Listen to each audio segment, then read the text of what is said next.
that the entire finances of the BJP are linked to Mr. Adani. അത് സത്യവുമാണ്. കാരണം അദ്ദേഹത്തിന് അറിയാം ഈ ബിജെപിയുടെ എല്ലാ ഫണ്ടും അവർക്ക് വരുന്ന പണത്തിന്റെ സ്രോതസ് മുഴുവൻ അദാനിയുമായി ബന്ധപ്പെട്ടാണ്.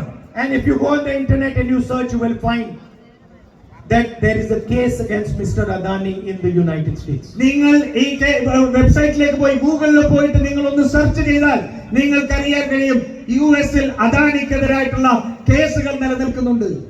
The case is not targeting Mr. Adani, it is targeting Mr. Modi. ആ കേസ് അദാനിയെ ലക്ഷ്യം വെച്ചുള്ളതല്ല, മറിച്ച് നരേന്ദ്രമോദിയെ ലക്ഷ്യം വെച്ചുള്ള കേസുകളാണ്. I don't know if you know this or not, but Mr. Adani cannot enter America. നിങ്ങൾക്ക് അറിയുമോ ഇല്ലയോ എന്ന് എനിക്കറിയാൻ പാടില്ല, പക്ഷേ അദാനിക്ക് അമേരിക്കക്കകത്ത് പ്രവേശിക്കാൻ കഴിയില്ല. He does not travel anymore like he used to. അത് അദ്ദേഹം നേരത്തെ യാത്ര ചെയ്തിരുന്നത് പോലെ അമേരിക്കക്കകത്ത് ഇപ്പോൾ അദ്ദേഹം യാത്ര ചെയ്യുന്നില്ല. Because if he does,